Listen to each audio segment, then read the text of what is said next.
আমি একটা অনুরোধ করব, সারা কক্সবাজারে যেভাবে লবণ উৎপাদিত হয়েছে, এটা তো আপনি চাইলে সব কিছু পারবেন।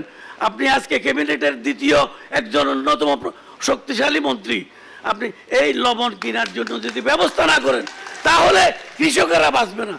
কৃষককে একদিকে উৎপাদন করতে বলবো, আরেকদিকে তাদের যদি ওই অতিরিক্ত উৎপাদিত দ্রব্য যদি আমরা কেনার ব্যবস্থা না করি তাহলে উৎপাদন হ্রাস হয়ে যাবে। এই ব্যবস্থাটা ক্যাবিনেটে তুলে আপনি লবণ কেনার জন্য ব্যবস্থা করেন। আমি সকলকে অনুরোধ করব, প্রত্যেকটা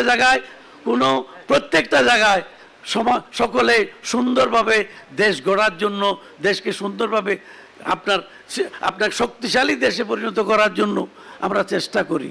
আমরা সকলে আজকে এই যে কৃষকদের কথা আপনার মাননীয় মন্ত্রী মহোদয় বলবেন, আমি বেশি কিছু বলছি না, কারণ সময়ের জন্য আমি ওনাকে সময় দিয়ে আমার বক্তব্য শেষ করছি।